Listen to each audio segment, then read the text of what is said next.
नमस्कार दोस्तों, मेरा नाम है सोनू निगम और आप देखना शुरू कर चुके हैं सेंटर फॉर सोशल स्टडीज़ की वीडियो। ये वैश्वीकरण चैप्टर नंबर जो आखिरी है आपका कंटेम्प्रेरी वर्ल्ड पॉलिटिक्स का। इसमें हम आपको ग्लोबलाइजेशन के बारे में बताएंगे। ग्लोबलाइजेशन के कारण क्या हैं, उसके क्या प्रभाव हैं, क्या परिणाम हैं, किस नज़रिए से हम ग्लोबलाइजेशन को देखना चाहिए। क्या ये सिर्फ एक आर्थिक परिघटना है?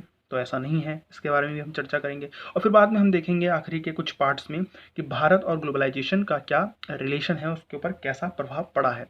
तो सबसे पहले अगर आपको ये समझना है कि ग्लोबलाइजेशन है क्या, तो उसे आप पीछे रखिए। बस आप तीन स्थिति जो एक तीन उदाहरण आपके चैप्टर में दिए हुए हैं, पेज नंबर 136 जो है आपका, जो पहला पेज है इस चैप्टर का, उसमें देखिए, आप देखेंगे तो तीन तरह के एग्जाम्पल आपको दिए गए हैं, तीन रिलेट किया गया है। तो पहला उदाहरण है जनार्दन का। जनार्दन एक ऐसा बंदा है जो कॉल सेंटर में काम करता है। उसकी जॉब है रात की, यानी कि नाइट शिफ्ट। वो शाम को निकलता है और सुबह घर वापस आता है, यानी कि नाइट शिफ्ट करता है। वो काम करता है किसी अमेरिका या यूरोप के किसी देश के लिए। क्यों? क्योंकि रात में हमारे यहाँ सभी सो रहे होते हैं, तो ऐसे में कॉल सेंटर की कोई महत्वता रह नहीं जाती। लेकिन यूरोप और अमेरिका में उस समय सुबह हो रही होती है, तो वो वहाँ के लिए काम करता है। ऐसा इसलिए क्योंकि अमेरिका और यूरोप में महंगे लेबर हैं और कॉल सेंटर पे रखना बहुत ज़्यादा खर्चीला है। भारत जैसे देश में जो एम्प्लॉय है वो सस्ते में मिल जाते हैं, कम रेट पे मिल जाते हैं, इसीलिए यहाँ पर उन सभी देशों ने अपने कॉल सेंटर खोल लिए हैं। अब आप बताइए, क्या दोनों देश की सहमति के बिना, यानी अमेरिका और भारत के सरकारों की सहमति के बिना, कोई समझौते के बिना ऐसा काम हो सकता था कि अमेरिका का काम हम भारत में होगा? और या फिर आप यूँ कह सकते हैं कि दुनिया में सारी जो कंपनियां आजकल लग रही है वो उन जगह लग रही है जहाँ पर लेबर की जो दर है, मजदूरी दर, वो कम है, क्योंकि कंपनियों को अपना प्रॉफिट कमाना है। दूसरा उदाहरण है आपके सामने रामधारी का। रामधारी की बेटी का जन्मदिन होता है। वो अपनी बेटी के लिए एक साइकिल खरीदना चाहता है, पर उसे पता चलता है कि साइकिल जो है वो काफ़ी ऊंचे दाम की है। लेकिन आखिर में उसको एक साइकिल मिल जाती है जो चाइना में बनी होती है। वो सस्ती भी होती है, उसकी क्वालिटी भी ठीक ठाक होती है, तो वो साइकिल खरीद लेता है। तो आप इस स्थिति को भी समझिए कि चीन में बनी साइकिल भारत में बिक रही है। ये क्या है? ये ग्लोबलाइजेशन है। दोनों देशों के समझौते के बिना, व्यापार समझौते के बिना ऐसी स्थिति पैदा नहीं हो सकती थी कि चीन में बनी साइकिल भारत में बिकेगी, वो भी सस्ते दाम पर। अब तीसरा अगर आप एग्जाम्पल लें तो सारिका का है। सारिका अपने परिवार में पहली पढ़ी लिखी लड़की है जिसने खूब मेहनत की है, और अब उसे अपना करियर चुनने का फैसला किया है, उसे पूरी आज़ादी है। लेकिन उसे इस बात का अंदेशा होता है कि उसके फैसले को उसके घर वाले नहीं मानेंगे। क्यों? क्योंकि उनकी स्थिति इस तरह की नहीं है और उनकी समझ इस तरह की नहीं है कि महिलाएं भी आगे कुछ अपना करियर बना सकती है। लेकिन वो क्योंकि पढ़ी है, क्योंकि उसने इस बात को समझा है और वो जानती है कि बाहर के देशों में क्या होता है, तो इसलिए वो इस चीज़ से प्रेरित हुई है। तो ये तीन एग्जाम्पल हैं। अब आप देखिए कि तीनों ही एग्जाम्पल में आपको ये तो पता चलेगा कि ये वैश्वीकरण का एक अच्छे प्रभाव है, यानी कि जनार्दन को नौकरी मिल गई और रामधारी को अपनी बेटी के लिए सस्ता गिफ्ट मिल गया, अच्छा गिफ्ट मिल गया, और सारिका जो है उसे अपना करियर चुनने में मदद मिली। तो ये ग्लोबलाइजेशन के ही कारण हुआ है। जब समाज आपस में जुड़ा, जब अर्थव्यवस्थाएं आपस में जुड़ी, जब सरकारों ने आपसी समझौते किए, तो ये, यानी कि यहाँ पे आपको समझ में यह आ रहा होगा कि जो देश हैं, कई अलग अलग जो देश हैं वो एक दूसरे से जुड़े हैं। तभी तो चीन का सामान भारत में पूरी तरह से बिकता है। आप सुबह से लेकर शाम तक जिन वस्तुओं का इस्तेमाल कर रहे हैं वो सब चाइना में बना। हो सकता है कि जिस फ़ोन से आप ये वीडियो देख रहे हैं वो भी चाइना में बना हो। तो इसका मतलब ये है कि वैश्वीकरण ने अर्थव्यवस्थाओं को, देशों को, समाज को एक दूसरे से जोड़ा है। अब मैं आपको दिखाता हूँ इसका एक परिभाषा। देखिए, वैश्वीकरण एक प्रक्रिया है जिसके तहत पूरे विश्व में पूंजी, देखिए ध्यान से इन सब चीज़ों को, वैश्वीकरण एक प्रक्रिया यानी कि एक प्रोसेस है, एक निरंतर चलती प्रक्रिया है वैश्वीकरण, जिसमें होता क्या है कि विश्व में, यानी कि पूरे दुनिया में, पूंजी, वस्तु, श्रम और विचार। पूंजी मतलब कैपिटल, पैसा। वस्तु मतलब वही फ़ोन जो मैंने आपको बताया, साइकिल। श्रम मतलब लेबर। हमारे यहाँ के कई लोग जो है अमेरिका में काम करने चले जाते हैं, हमारे यहाँ के कई लोग जो है सऊदी अरब काम करने चले जाते हैं। तो श्रम, लेबर और विचार यानी कि आइडियोलॉजी। तभी तो मैं कह रहा हूँ कि जो वो सारिका थी उसके मन में ये विचार क्यों आया कि मुझे आगे पढ़ना चाहिए, क्योंकि उसने जाना उसके विचार जो है अमेरिका के नागरिक और यूरोप के नागरिकों के विचार के जैसे बने, जब वहाँ के उन्होंने विचार को समझा कि किस तरह से वहाँ पे महिलाओं को भी सभी तरह की आज़ादी दी जाती है। तो पूंजी, वस्तु, श्रम और विचार के मुक्त प्रवाह यानी कि आपसी लेन देन, यानी कि एक देश से दूसरे देश में उसका जो प्रवाह है, उसका जो फ्लो है, उसको बढ़ावा मिला। किसकी वजह से? वैश्वीकरण के वजह से। और इस प्रवाह में तेजी भी आई है, ये आई है, तेजी आई है। यानी कि वैश्वीकरण के उसमें क्या हुआ, पूंजी, वस्तु, श्रम और विचार के प्रवाह को एक मुक्ति मिली, बिना रुकावट के ये किसी भी देश में अब आ और जा सकती है। दूसरी बात, इस प्रवाह में, इस फ्लो में, इस लेन देन में बहुत ज़्यादा तेजी आई है। देखिए क्यों मैं कह रहा हूँ तेजी आई है। पूंजी हो, वस्तु हो, श्रम हो, विचार हो, आज से 500 साल पहले भी देशों के बीच इन सब चीज़ों का लेना देना था। हमारे यहाँ से कितनी पूंजी ब्रिटेन गई, आपको पता है, बहुत पैसा ब्रिटेन चला गया। वस्तुओं, आपको पता है कि हमारे यहाँ से मसाले, हमारे यहाँ की मूर्तियाँ, हमारे यहाँ के लकड़ी के काम जो या पत्थर के काम, ये सब बाहर जाते हैं, रहते हैं, वस्तु जाती रहती है। श्रम के हिसाब से भी आपको पता है कि कितने लोगों को भारत और अफ्रीका से गुलाम बना के दूसरे देश लेकर गए, श्रम भी यहाँ से लेकर गया है। विचार, आपको पता है कि दुनिया में एक दूसरे का विचार शुरुआत से ही फैल रहा है। लेकिन नया क्या है, वैश्वीकरण में क्या हुआ कि इन सब चीज़ों के फ्लो में, लेन देन में जो है बहुत ज़्यादा तेजी आ गई। ये वैश्वीकरण में हुआ है। ये वीडियो थोड़ी लंबी होगी, आप ध्यान से इसे देखते रहिएगा, क्योंकि ये इंट्रोडक्शन में बहुत इंपॉर्टेंट चैप्टर हो जाता है, सिर्फ सिलेबस के हिसाब से नहीं, आगे की पढ़ाई के हिसाब से भी। ग्लोबलाइजेशन का ही ये दौर है पूरा। तो ये है कि वैश्वीकरण एक प्रक्रिया है जिसके तहत पूरे विश्व में हर एक देश के बीच में पूंजी, वस्तु, श्रम और विचार का जो आपसी लेन देन है, जो मुक्त प्रवाह है, उसको बढ़ावा मिल रहा है। और इस प्रवाह में तेजी भी आई है वैश्वीकरण के कारण। वैश्वीकरण एक प्रक्रिया है जिसके तहत ये होता है। वैश्वीकरण को भूमंडलीकरण भी कहा जाता है। भूमंडलीकरण, भूमंडल आपको पता है ना, भूमि आप समझ लीजिए, एक तरह से भूमि का, यानी कि पूरी दुनिया आपस में जुड़ी है, तो इसको दूसरा नाम एक भूमंडलीकरण भी दिया गया है। वैश्वीकरण को भूमंडलीकरण भी कहते हैं। यह एक बहुआयामी अवधारणा है, मल्टी डायमेंशनल कॉन्सेप्ट है ये, मल्टी डायमेंशनल। इसका मतलब ये होता है कि सिर्फ एक तरीके से आप इसे नहीं समझ सकते। कई लोगों का मानना यह है कि ग्लोबलाइजेशन सिर्फ इकोनॉमिक लिहाज से हुआ है, सिर्फ आर्थिक लिहाज से हुआ है, क्योंकि अर्थव्यवस्थाएं जुड़ी हैं, लेकिन ऐसा नहीं है। ये इसका एक राजनीतिक आयाम भी है, पॉलिटिकल डायमेंशन भी है। पॉलिटिकल डायमेंशन इस वजह से क्योंकि राजनीति पे काफ़ी फर्क पड़ा है, देश की राजनीति के ऊपर, एक दूसरे की देश की राजनीति के ऊपर इसका काफ़ी फर्क पड़ा है। और तीसरा है सांस्कृतिक आयाम। सांस्कृतिक आयाम से आप इस बात से इसे समझ सकते हैं, जब मैं आगे, हालांकि दूसरी वीडियो में इन सब पे ऊपर हम अलग से चर्चा करेंगे, लेकिन मैं यहाँ बताता हूँ कि सांस्कृतिक लिहाज से कैसे ग्लोबलाइजेशन हुआ है। तो आप देखेंगे कि आज जब आपके घर में बर्थडे होता है तो आप केक काट रहे होते हैं। केक आपकी संस्कृति का हिस्सा नहीं है, ये एक बाहरी संस्कृति का, या यूँ कहें वेस्टर्न कल्चर का एक हिस्सा है जो आपने अपना लिया। तो दूसरे देश की संस्कृति आप अपना रहे हैं, ये क्यों हुआ? क्योंकि वैश्वीकरण की वजह से।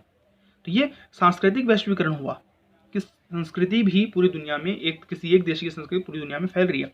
इसी तरह से आप देखेंगे मैकडोनल्ड, पिज्ज़ा हट, आपका डोमिनोज, ये सब, या जीन्स पहनना, ये सब अमेरिकी संस्कृति का हिस्सा है जिसको आपके देश ने पूरी तरह से अपना लिया है। अगर आज आपका बर्थडे है तो आप पूरी सब्जी अगर अपने दोस्त को खिलाते हैं तो वो आपको हो सकता है कि आपसे दोस्त तोड़ ले, उसे इच्छा है पिज़्ज़ा खाने की। तो ये संस्कृति में एक बदलाव भी है। मैं समझता हूँ आपको समझ में आया होगा कि ग्लोबलाइजेशन का थोड़ा सा इंट्रोडक्शन क्या है। अब आपको समझना चाहिए वैश्वीकरण के कारण। वैश्वीकरण के कारण बहुत ऑब्वियस हैं और बहुत आसान हैं। जैसे कि मैंने आपको बताया, वैश्वीकरण में क्या होता है, मैंने आपको पहले बताया कि पूंजी, वस्तु, वास्तु नहीं, वस्तु है, विचार और श्रम, इन चार चीज़ के प्रभाव में जो है तेजी आई है। क्योंकि ये प्रभाव तो इनका पहले भी होता था, लेकिन वैश्वीकरण के चलते इसमें तेजी आई है। कैसे आई है तेजी? क्यों जो है श्रम को पहले, श्रम मतलब मजदूरों को पहले यहाँ से अफ्रीका या अफ्रीका से अमेरिका ले जाने में 3-3 महीने का समय लग जाता था। अब अगर आपको अमेरिका जाना है काम करने के लिए तो आप 16 घंटे की फ़्लाइट लेकर आराम से पहुँच सकते हैं, 11 घंटे की फ़्लाइट लेकर आराम से पहुँच सकते हैं। क्यों हुआ ये? आज आपकी वस्तु, आज आप कोई सामान ऑर्डर करते हैं, 3 दिन में किसी दुनिया के किसी भी कोने में वो वस्तु बनी हो, अगर आप अपने घर मंगा रहे हो 3 से 4 दिन में वो आपके घर पे पहुंच जाएगी। कैसे हुआ ये? पूंजी यानी कि कैपिटल। आज आप एक क्लिक में अपने कंप्यूटर के, अपने फ़ोन के एक क्लिक से जो है अपने बैंक के द्वारा अमेरिका या किसी भी देश अपना पैसा भेज सकते हैं, एक क्लिक के द्वारा। सेकंड के 100वें हिस्से में भी आप पहुंचा देंगे अपनी पूंजी। और विचार का तो आप छोड़ ही दीजिए कि सोशल मीडिया और टेलीग्राम, टेलीफोन से जो विचार हैं, जो सोशल मीडिया के लिहाज, जो ट्विटर है, जो फेसबुक है, इनसे आपके विचार तो पूरी तरह से ग्लोबल हो चुके हैं। अब आप सिर्फ सेपरेट नहीं रहे, अब जो फेसबुक पे शेयर करते हैं पूरी दुनिया देखती है उसे। तो इसमें तेजी आई है, ये बात तो पक्की है। लेकिन तेजी आई कैसे है? तेजी आई है टेक्नोलॉजी के माध्यम से। किसके माध्यम से? प्रौद्योगिकी के माध्यम से। प्रौद्योगिकी मतलब टेक्नोलॉजी। टेक्नोलॉजी यानी कि टेक्नोलॉजी ही मेन कारण है वैश्वीकरण का। ये बात समझ लीजिए आप, टेक्नोलॉजी मेन कारण है वैश्वीकरण का। आइए मैं अब हम इसको 4 पॉइंट में समझने की कोशिश करते हैं 4 नंबर के आंसर के लिए। वैश्वीकरण के कारण, सबसे पहला विश्वव्यापी पारस्परिक जुड़ाव। बहुत महत्वपूर्ण शब्द है ये, विश्वव्यापी पारस्परिक जुड़ाव। विश्वव्यापी मतलब जो पूरा ग्लोबल हो, जो पूरी दुनिया में हो। पारस्परिक मतलब आपसी जुड़ाव। पूरी दुनिया के देश अब एक दूसरे से जुड़ चुके हैं। ये बात माननी पड़ेगी आपको कि पूरी दुनिया के देश एक दूसरे से जुड़ चुके हैं, एक दूसरे के ऊपर निर्भर हो चुके हैं। हम ईरान के ऊपर तेल के लिए निर्भर हैं, ईरान जो है दवाइयों के लिए हमारे ऊपर निर्भर है। तो पूरी दुनिया एक दूसरे के ऊपर निर्भर हो चुकी है इसी तरह से। ठीक है, इस निर्भरता के कारण क्या हुआ कि पूरी दुनिया में पूंजी, वस्तु, विचार और श्रम के प्रवाह में निरंतरता को बढ़ाया गया। यानी कि अब ये जो पहले इन सब चीज़ों में बहुत पूंजी, विचार और श्रम के जो लेन देन में बहुत कमी होती थी पहले, आज से 300 साल पहले, 400 साल पहले, यहाँ तक कि 50 साल पहले भी, यानी कि 70 साल पहले भी। लेकिन वैश्वीकरण के चलते इसके प्रभाव में निरंतरता आ गई। अब आप देखिए कि हर रोज समुद्र में आपको कई सारे जो है शिप मिल जाएंगे जो हजारों की संख्या में कंटेनरों को ढो रहे हैं और लगातार ढो रहे हैं। एक कंटेनर पहुंचता नहीं है जबकि दूसरा वहां से दोबारा निकलकर तैयार हो जाता है। तो इसमें निरंतरता आई है जिस कारण वैश्वीकरण को बढ़ावा मिला है। तो यानी कि पहला पॉइंट आपको लिखना है, विश्वव्यापी पारस्परिक जुड़ाव ने विश्व में पूंजी, वस्तु, विचार और श्रम के प्रवाह में निरंतरता को बढ़ाया है जिस कारण वैश्वीकरण को बढ़ावा मिला है। यानी कि लेन देन में जो निरंतरता आई है, जो कंटिन्यूटी है, वो बहुत ज़्यादा है। लगातार ये काम किया जा रहा है, लेन देन किया जा रहा है, जिस वजह से वैश्वीकरण को बढ़ावा मिल रहा है। तो पहला पॉइंट। दूसरा पॉइंट क्या होगा? जैसे कि मैंने प्रौद्योगिकी के बारे में बताया, उन्नत प्रौद्योगिकी और तकनीक के कारण पूंजी, वस्तु, विचार और श्रम के प्रवाह में तेजी आई है। ये पॉइंट तो मैंने आपको पहले ही बता दिया, आई है। कि मैंने आपको बताया कि जो हाई क्वालिटी की तकनीक होती है उसकी वजह से पूंजी, वस्तु, विचार और श्रम के प्रभाव में बहुत ज़्यादा तेजी आ गई है। तो जो इंटरनेट है भाई, इंटरनेट के कारण आपका पूंजी यानी कि मोबाइल फ़ोन और कंप्यूटर से आप इंटरनेट का इस्तेमाल करके अपना पैसा कहीं भी भेज सकते हैं। आज आप अमेज़न, फ्लिपकार्ट वगैरह से यानी कि टेक्नोलॉजी का इस्तेमाल करके वस्तु कहीं भी मंगा सकते हैं। विचार जैसा मैंने बताया, ट्विटर के माध्यम से, फेसबुक के माध्यम से, व्हाट्सएप के माध्यम से, इंटरनेट के माध्यम से, यूट्यूब के माध्यम से आप घर बैठे अपना विचार कहीं भी पहुंचा सकते हैं, जैसे मैं आपको ये वीडियो प्रोवाइड कराता हूं। और श्रम, हालांकि श्रम इतना तेजी से जो है फ्लो नहीं कर रहा है अभी भी, लेकिन उसके समय में बहुत कमी आ गई है। पहले 3 महीने जो समय लगता था, अब 12 घंटे में वो दूरी तय हो जाती है। तो टेक्नोलॉजी के माध्यम से इसमें तेजी आई है, इसीलिए हम कह रहे हैं कि अब विश्व एक दूसरे से बहुत तेजी से जुड़ा है, विश्वग्राम बन चुका है। क्या शब्द है? विश्वग्राम। पूरी दुनिया एक गांव बन चुकी है। अब इस बात में एक और बात जोड़ लीजिए कि न्यूजीलैंड पे आतंकवादी हमला होता है, पूरी दुनिया में शोक मनाया जाता है। अपना शोक वो व्यक्त कर, न्यूजीलैंड करने भले ही ना जाते हों, लेकिन फेसबुक पे, ट्विटर पे अपना शोक व्यक्त करते हैं। तो विचारों का क्या है? ये विचारों का वैश्वीकरण ही तो है कि अपने विचार वो किसी और देश के लिए अपलोड कर रहे हैं। ये प्रौद्योगिकी के माध्यम से हुआ। तीसरा क्या है? तीसरा भी बहुत ऑब्वियस है कि टेलीग्राफ,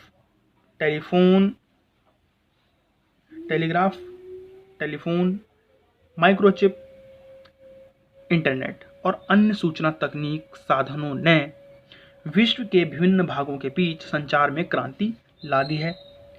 आप टेलीग्राफ से, टेलीफोन से, माइक्रोचिप के द्वारा, इंटरनेट के द्वारा, या और भी जो टेक्नोलॉजी है सूचना की, जैसे कि जो मैं आपको बता रहा हूँ बार बार, टेलीविज़न वगैरह जो है, या यूट्यूब हो गया, या फेसबुक, ट्विटर, जितने भी सोशल मीडिया आपको मिल जाएंगे, उन्होंने क्या किया कि संचार के बीच में क्रांति ला दी, संचार के अंदर क्रांति ला दी, कम्युनिकेशन में इतनी ज़्यादा क्रांति ला दी कि आप सेकंड भर के अंदर अपना विचार कहीं भी दे सकते हैं। आज आप अपना फ़ोन उठाइए, अपने बाहर किसी हज़ारों किलोमीटर, दसियों हज़ार किलोमीटर दूर अमेरिका में रह रहे अपने किसी रिश्तेदार को फ़ोन करिए, आप यहाँ से एक बात बोलेंगे, उसका वो जवाब देगा। जबकि पहले ऐसा नहीं होता था, महीनों लग जाते थे वहाँ पे टेलीग्राफ जाने में, या यूँ कहे कि कई दिनों का समय लग जाता था। तो टेलीग्राफ, टेलीफोन, माइक्रोचिप, इंटरनेट ने भी वैश्वीकरण को बढ़ाने में काफ़ी मदद की है। ये सब टेक्नोलॉजी का ही तो वो है का रिजल्ट। चौथा थोड़ा अलग है, चौथा हो जाता थोड़ा राजनीतिक। चौथा एक राजनीतिक कारण हो सकता है। पहला आर्थिक कारण है वैश्वीकरण का, ये दूसरा और तीसरा आप इसे टेक्नोलॉजिकल ले सकते हैं, और चौथा जो है वो आपका राजनीतिक कारण होगा, यानी आर्थिक, तकनीकी और राजनीतिक। अंतर्राष्ट्रीय सहयोग के कारण भी वैश्वीकरण को बढ़ावा मिला है। देखिए, अंतर्राष्ट्रीय सहयोग के कारण भी वैश्वीकरण को बढ़ावा मिला है। अंतर्राष्ट्रीय सहयोग क्या होता है और कैसे इसके कारण जो है वैश्वीकरण को बढ़ावा मिलता है, पहले इसे समझिए। अगर दो देश, अगर कई सारे देश किसी एक संधि पे हस्ताक्षर करते हैं, WTO का एक संधि है जिस पे लिखा हुआ है कि सभी देश जो हैं एक दूसरे के साथ व्यापार को बढ़ावा देंगे, और कोई भी देश अपने किसी दूसरे देशों के सामने या किसी अन्य देशों के ऊपर टैक्स नहीं लगाएगा। इससे क्या होगा, फ्रीली, मुक्त रूप से, आसानी से जो है कोई भी सामान, किसी भी देश में जो बना हुआ सामान है वो किसी दूसरे देश में बिक सकता है। अगर टैक्स लगा दिया जाए तो उसकी कीमत बढ़ जाएगी और उस देश के आदमी उसे खरीदेंगे ही नहीं। तो अंतर्राष्ट्रीय सहयोग अगर स्थापित हो जाए, इस तरह के कोई एफिडेविट पर सिग्नेचर हो जाए, इस तरह का कोई समझौता पे साइन हो जाए, तो इससे क्या होगा कि पूरी दुनिया में वैश्वीकरण को बढ़ावा मिलेगा ही मिलेगा, है ना। जो अर्थव्यवस्थाएं हैं, जो देश हैं, आपस में जुड़ेंगे। यही अंतर्राष्ट्रीय सहयोग पर्यावरण के लिहाज से भी हुआ, आर्थिक लिहाज से भी हुआ, व्यापारिक लिहाज से भी हुआ, राजनीतिक लिहाज से भी हुआ। अब ये देखिए कि अब आज के समय में अगर आप देखें, जैसे कोरोना का समय चल रहा है, तो क्या कोई देश अकेला कोरोना से लड़ सकता है? भाई नहीं लड़ सकता। इटली जो नंबर 1 देशों में था स्वास्थ्य के मामले में, उसकी क्या हालत है सबको पता है। अमेरिका जो दुनिया का सबसे ताकतवर देश है, उसकी क्या हालत है सबको पता है। तो कोई एक अकेला देश इन सब चीज़ों से नहीं लड़ सकता। जरूरी है कि सब देश मिलकर इसके ऊपर काम करें। तो यह अंतर्राष्ट्रीय सहयोग के ही द्वारा हो सकता है, जब सभी देश मिलकर इसे कम करने में सहायता दें। ठीक। अब आज के समय में पर्यावरण की जो वैश्विक समस्या है, जो पर्यावरण की पूरी दुनिया में फैली हुई समस्या है, वो सुनामी, जलवायु परिवर्तन हो, चाहे वो वैश्विक ताप वृद्धि हो, ग्लोबल वार्मिंग हो जाए, या चाहे क्लाइमेट चेंज हो जाए, या सुनामी हो जाए, इन सबसे कोई एक देश नहीं लड़ सकता। इन सबसे निपटना किसी एक देश के बूते की बात नहीं है, जिससे अंतर्राष्ट्रीय सहयोग को बढ़ावा मिलता है। क्यों? क्योंकि सारे देश मिलकर इसके ऊपर काम कर सकते हैं। ऐसा तो है नहीं कि वैश्विक ताप होगा तो सिर्फ अमेरिका और यूरोप में होगा। भाई, भारत में भी उसका फर्क पड़ेगा। भारत के भी ग्लेशियर जो हैं सियाचिन के, वो पिघलेंगे। फिर भारत की भी जो तटवर्ती इलाके हैं वो डूब जाएंगे, अगर समुद्री तौर पे जो समुद्री पानी है वो उसका लेवल बढ़ गया तो इससे ज़रूरी है कि सभी दुनिया के देश जो हैं आपस में मिलकर काम करें, और जब वो मिलकर काम करेंगे तो वैश्वीकरण को बढ़ावा मिलेगा। तो वैश्वीकरण के कारण क्या हो सकते हैं? विश्वव्यापी जुड़ाव, प्रौद्योगिकी और अंतर्राष्ट्रीय सहयोग। तो ये इस वीडियो में आप इतना समझ सकते हैं कि वैश्वीकरण के कारण क्या है, वैश्वीकरण होता क्या है। तो मैं समझता हूँ कि आपको समझ में आया होगा। काफ़ी लंबी वीडियो हो गई, 20 मिनट की ये वीडियो लगभग हो गई है। तो शुक्रिया आपका देखने के लिए। 12वीं क्लास के अन्य छात्रों तक इसे शेयर कीजिए। वीडियो अगर पसंद आए और आपको लगे कि ये आपके काम आई है, और आप इसे लिख लीजिए करिए, क्योंकि मैं भी लिखता हूँ तो आपको भी लिखना चाहिए। सिर्फ वीडियो देखने से कुछ नहीं होता। पहली बात तो ये, आपको इसे लिखना चाहिए। ये 4 नंबर में आंसर है, काफ़ी मदद मिलती है इससे। किताब भी पढ़ा करिए, साथ में किताब लेकर बैठा करिए। मैं पेज नंबर भी बताता रहता हूँ कि कौन से पेज नंबर पर मैं हूँ। तो चैनल को सब्सक्राइब करें, वीडियो को लाइक करें और शेयर करें। धन्यवाद।